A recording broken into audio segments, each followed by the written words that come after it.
also back with Gwinnett Lawns in beautiful, I guess, above those clouds, and wet and rainy Atlanta, Georgia. Today is, what is today? March the 27th, 2024. Look at this.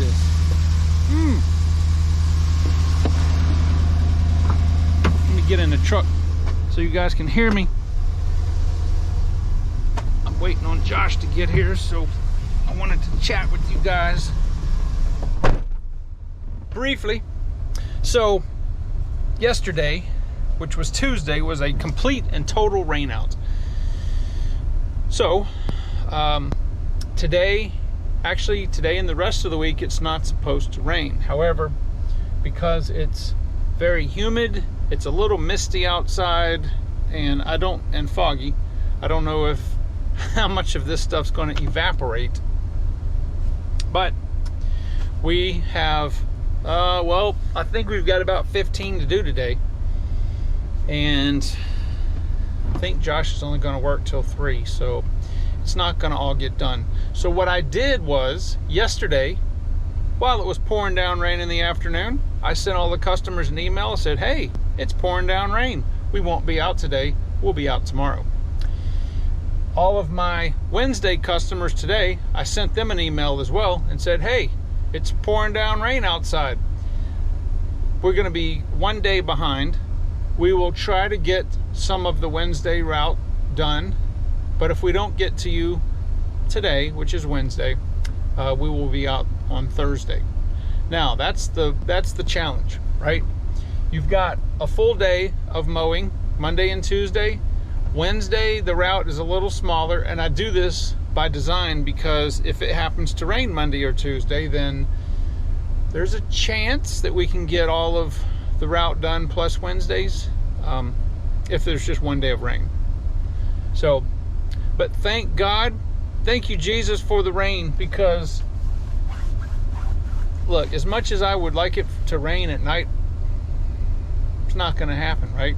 It rains when it rains, so we need the rain for the grass to grow.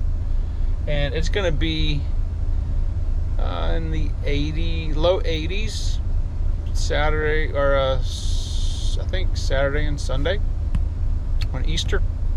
So it's really going to start sprouting these weeds up. In fact, my grass, so I'm looking out over my yard, it's got kind of a little bit of a green haze to it. That's good. That means my yard's the worst looking one in the neighborhood, but that's all right. We'll get it straightened up. So I want to talk to you guys about the number one key to success in the lawn care business. If you do or don't do this one thing that I'm going to talk to you about, you will be ahead of 80%, 75%, 80% of all other people that do lawn care. And I only know this because my own customers have told me this. Do you want to know what it is? This one thing. It's, if you will do this, it will transport your business. If you're doing what I'm getting ready to tell you, please stop. But if you start doing this, obviously there are other things that go on with business, but this one thing has gotten me half of my clients that I have. Half.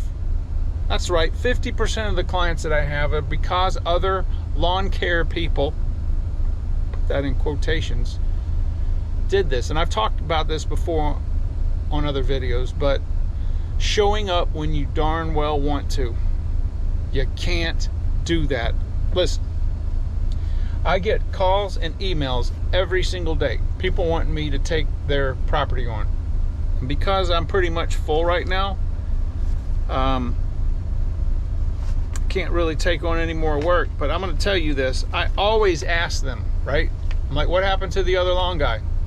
We all want to know, right? In 75% of the cases, it's because the lawn guy just showed up when he wanted to. They would say, well, you know, I'm scheduled to have my lawn cut on Wednesday, and sometimes he comes on Monday, sometimes he comes on Friday. I never know. I can't get a hold of him. Especially, and this does not even have anything to do with weather, with rain.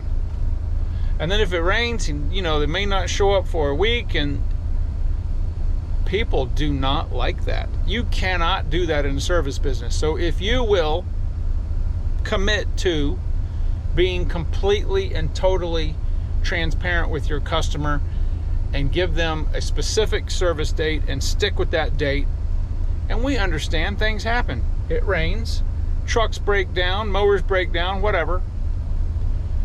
You have got to let the customer know, hey, my truck had a flat tire, I'm trying to get it fixed, I'm going to be behind a day, I may not get to your grass till tomorrow, or whatever. That's all it takes. 99% of the time, your customers will have no problem with it at all. Or it's raining, we'll be out the next day. But let me tell you something, do not just assume the customer knows it's raining, okay? It doesn't matter. People get amnesia really fast.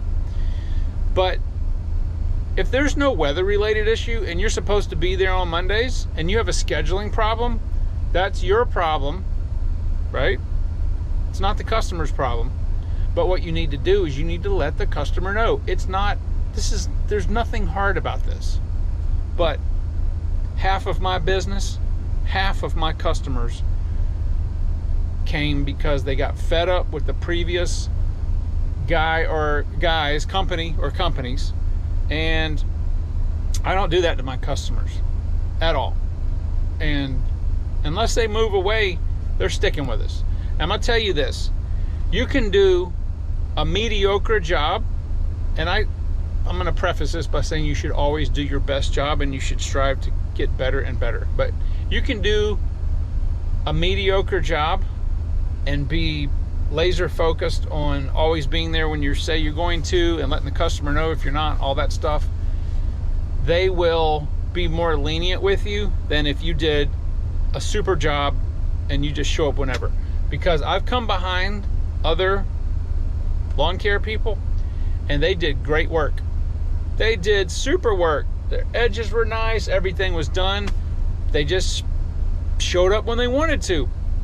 And it doesn't matter if you're doing this business part-time, if you're doing it as a side hustle, if you're doing it full-time.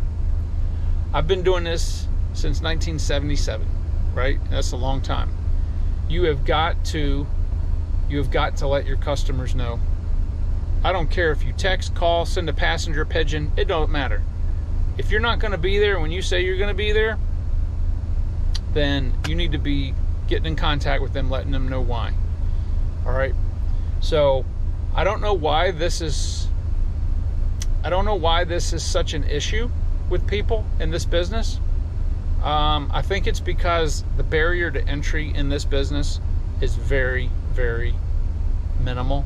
You can go get you a $300 push mower and a $65 weed eater and, you know, a little janky blower and throw it in the back of your Honda Accord or whatever you got, and say you're in the lawn business. Like, it's almost no barrier to entry.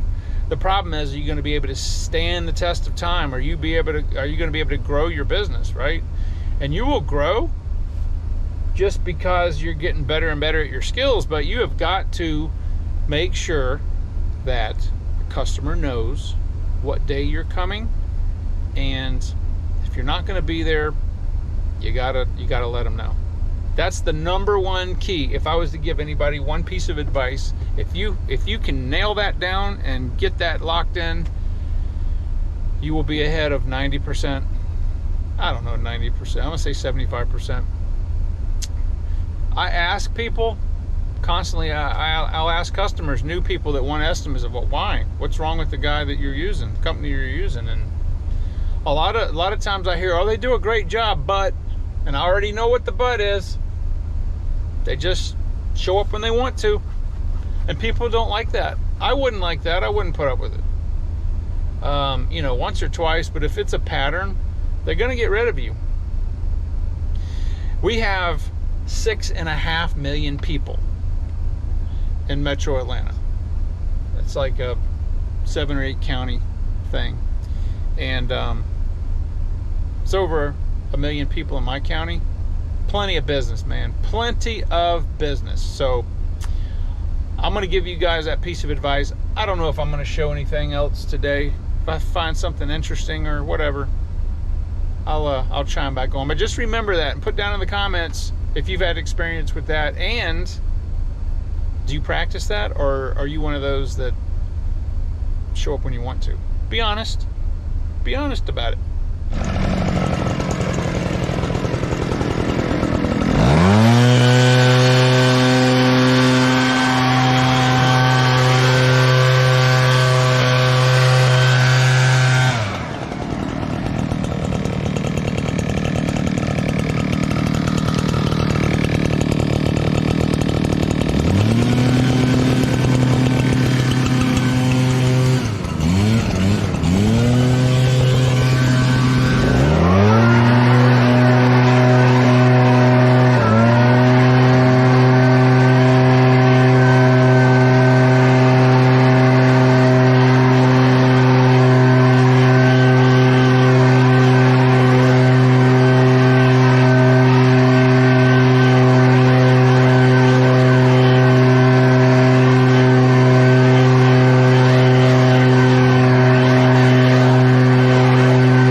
What'd you break? A handle. I don't think you didn't break it. It was just loose. Indeed. It's still kind of loose because I don't have a Allen wrench. I don't think I have any. Anyway, it's back on now.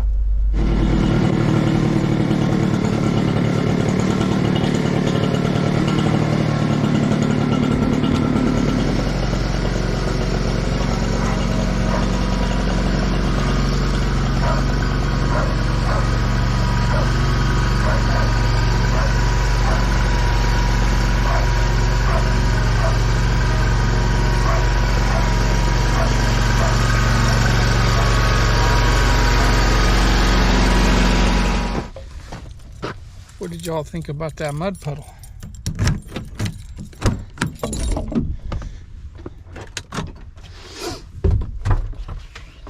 Josh, would that LG have gotten stuck in that mud puddle? Yes. Why? Number one, the gate's not wide enough. Number two, well, let's pretend like the gate's wide enough. Oh, we're gonna pretend now? Yeah. Okay. So let's say the gate's wide enough. It's only a bajillion pounds. True. That's why I recommend that you at least have one trim star on the crew. Okay, thank you very much. All right, so it is the final yard. It is almost 4:15. Josh had to leave at 3 to attend to another obligation. So I went, dropped him off, came back and did the last one myself. And yeah, it's turned out to be a beautiful day. It's probably, I don't know, 75. Got a nice light breeze, good sunshine, and we didn't get all the yards done. There are 1, 2, 3 left, and 2 of them are excuse me, 2 of them are across town, on the other side of Lawrenceville, and they're both near. And one of them told me to skip and just come tomorrow, so I'm going to do both of them tomorrow. I believe we'll have 13 on the list tomorrow. I've got a headache right here. Pollen, I don't know if it's the pollen or just having that face mask on all day. It's nice because it keeps all the dust and everything out of your lungs and nose and all that, but I have to put it on pretty tight, and I think it gives me a stress headache. But anyway, so I am praising God that we were able to get done almost all of them. I knew it was going to be a shorter day than normal. We would have easily gotten them done if, well, I say easily. We would have gotten them done. But we will get them done tomorrow. Tomorrow is Thursday. It's the last mowing day. And that'll be good. So I have got to, my hour meter broke, or the wire broke on my string trimmer. And I got to fix that. I'll probably just do that in the morning because I don't want to have to open the truck up again because I've got everything locked. But the trim stars, man, I tell you, I'm so glad I got those. Oh, I need to keep the camera with me all the time. I need to make a hoist, or not a hoist, but a holster or something to keep it on the mower, because I opened one of the gates. I didn't show you all this one, but you know, it looked soft, but it was so mushy in front of that gate that my just stepping on the grass made my boot sink down really far. And of course and it's got a little bit of a downhill pitch, so I took the trim star in there and zzz, just spin the tire. I was like, come on, man. It didn't get stuck, and it didn't hardly do anything. I just took my foot and tamped it down, and it looked like nothing ever happened, but it was really soft. It was like quick gumbo mud. But it made the trim star lose traction on the right side. But anyway, if I'd had just my 36 right that I used to have, there'd be no way I could do these yards, a lot of them, because look at this guy just jerking in the middle of people right there. There's a long line of cars and he couldn't wait. What's wrong with people driving?